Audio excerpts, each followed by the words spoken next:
Up the hill again. What is life if not a hill?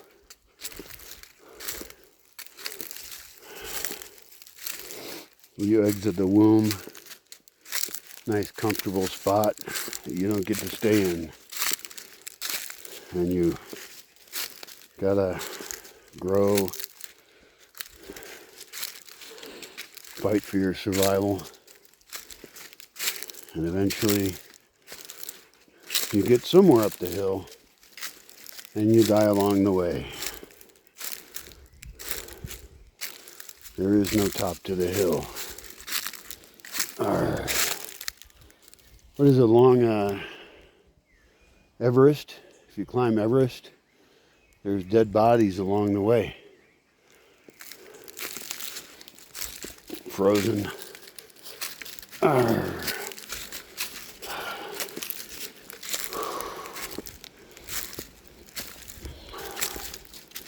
Along the way in life, you could do some cool shit. I've done some cool stuff.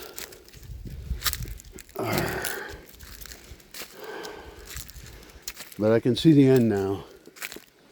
And I'm not going to make it, of course, because nobody does.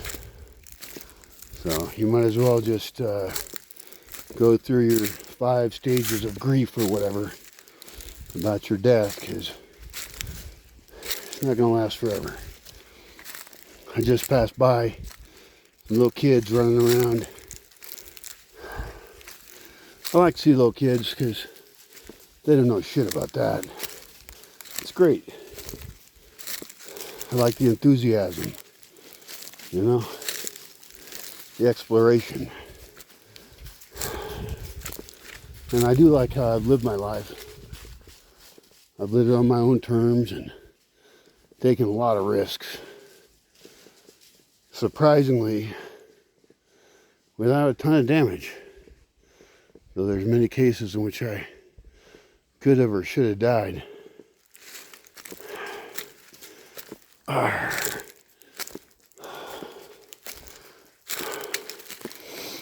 I see life as a sculpture.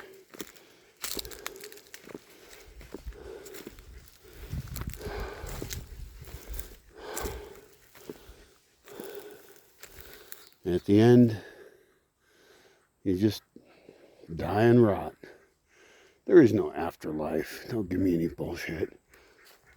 Your life only continues to exist in the memories of others. I kind of like the idea of this thing they got in Mexico, Day of the Dead. I like it a lot. That you live on in the memories of others. That's your karma. There's no reincarnation. You know, the Hindu concept of karma is kind of bullshit. Well, totally bullshit. It's used to oppress people and tell them that the reason that they're oppressed is because of something they did in their past life. That's all crap. Ideally, we're all born with a lot of opportunity, and we think we make choices, right? We think we have free will. And I'm going to assume we have free will because it looks like we do.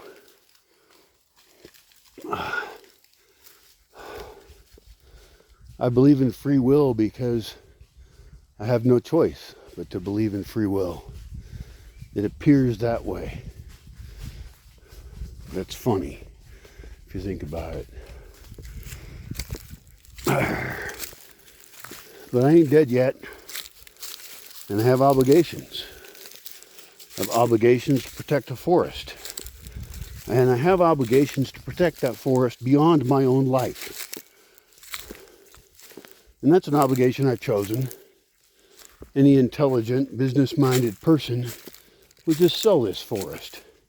It would get cut down, be used for monoculture. That is, in the current economic system, its highest value. But it isn't my highest value. It's not what I want for it. I want to use it as a training center forever. an example of how people can live within nature and not destroy it. It's fundamental. I'm fucking religious about it. With no concept of a spiritual bullshit thing.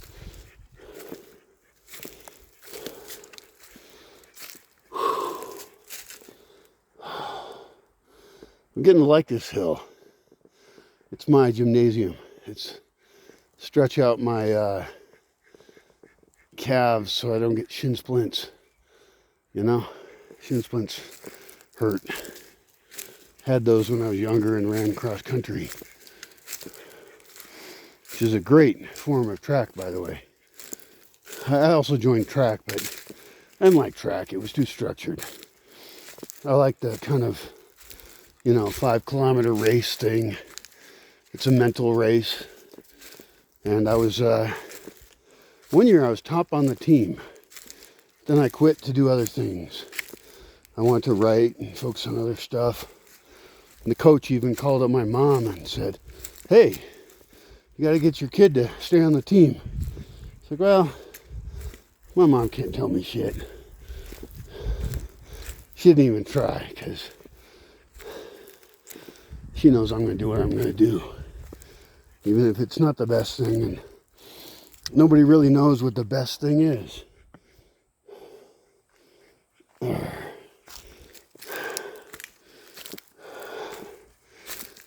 And of course, I think I do, like everyone does. What's really sad is they think they know what the best thing is for other people. Of course, I get that shit all the time. People tell me what I must do according to their fucking made-up God or whatever other bullshit values they got. But I own me, and I'm very good at owning me, even though I've chosen the hard path, and it is fucking hard. A lot of people admire the wealthy, the traditionally successful. Yeah, I'm not that way. Fuck. I do shit my way. What is that, Frank Sinatra song? I kind of like that one. I did it my way. Yeah. Doesn't matter if I fucked up or not. But so far, even if I died tomorrow, I would think I was a good person. But I'm not going to die tomorrow, probably. And so I have work yet to do. I have to put this land into the hands of other people who will protect it also, who will continue my legacy. Because this land is my only legacy, really. It's the only thing I've committed to. And I'm still thinking a lot. If you watch my videos, you'll hear conflicting visions I have about how to do that. But the goal is to kind of circle in, spiral into a philosophy that actually makes sense for how humans can survive in the fucked up civilization we created that is going to fall. So, I don't care about comfort.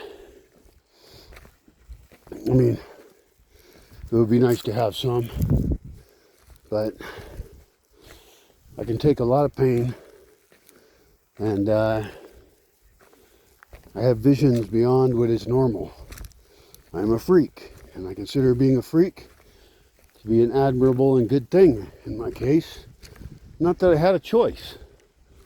I was raised to be a freak, and I will be an excellent freak.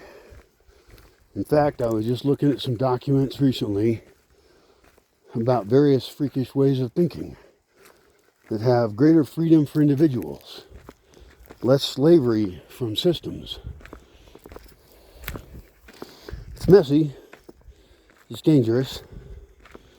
I am an enemy of the culture as it is. I'm not going to attack it because it would kill me. I mean, I attack it with my words, but not enough that it gets me on the radar, you know. Not going to build any bombs. I'm not going to kill anybody. because it's just not a good strategy. I mean, Gandhi chose a hard path. He fought with the best tools he had, and that's admirable. Now, I'm not ruling out violence. There is a time for it. Read Ecclesiastes. No, I'm not a Christian, but I do like Ecclesiastes. There is a time to kill. Didn't they get that from the Beatles? I think they did. That's a joke. But, so today again, I just want to get home and try and help other people. Because I know that I'm not the only frustrated person in the world, and to be honest, I'm really happy to see frustration growing. 30 years ago I said shit that nobody thought made any sense. They thought I was nuts and bad. But now they're seeing the conflicts in the world coming to fruition. I guess, I come from the USA. And so I think about those conflicts. And how people are needlessly hating each other. And they're encouraged by an evil state. An evil organization that has murdered many people around the world. And they all think they're going to blame some other piece of the system, some other people. I don't like leftists or rightists, I wish there were actual liberals, and there are, but they don't call themselves liberals anymore because whatever that is now means, censorship and fascist bullshit crap. And the rightists I've never felt big affinity towards.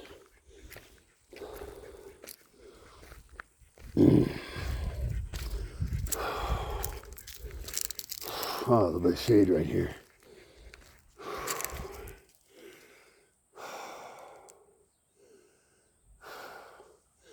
I got a guy coming to my house soon. I don't think he's going to be on camera. Maybe I'll talk to him and he'll be off camera. And he's going to help me set up a wellness center, because he would also like to do that. And he'll set up his own wellness center somewhere. But I need a wellness center. And the whole world should be a wellness center. I mean, it shouldn't be something you take a break from your weird addictions and fucked upness to readjust. It should be like, no, let's implement a wellness center over the entire world. And a wellness center is going to involve a lot of individual freedom. It takes many forms with different people. And I need that. I'm fucked up. I will tell you it. I'm honest. I'm fatter than I want to be because I eat crap ass food. I take pills to go to sleep. That's not an ideal thing. Given my options, it's fine, because otherwise I won't be able to sleep, and then I'll just go slowly nuts for days, and that's not good. So I'm going to talk to this guy about wellness, and hopefully his influence upon me as we talk about what wellness even means, mental, physical, will actually be a good, process to help me fix myself, and maybe I can also then help others. I already have helped many others. I get occasional notes from people that I've had a life-changing positive impact on people's lives about how they perceive reality and the systems that exist in the world. And I really like that, actually. It makes me think I was a moderately good person. But I think I can do better for myself and for other people as well. And so even inviting other people here again scares the shit out of me, because so many of them are trained by oppressive systems, and they set up a cycle of violence and oppression that is nearly impossible to stop.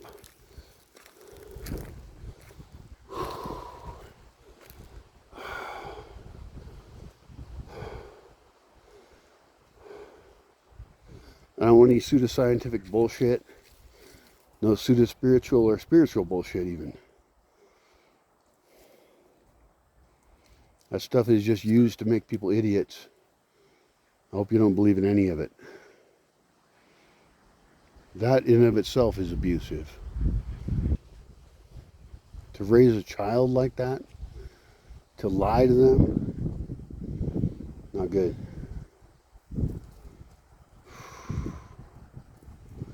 Well, I'll keep trying. And good luck to you, because you're in a very different position than me. You have different values than me. And so I can't tell you what to do.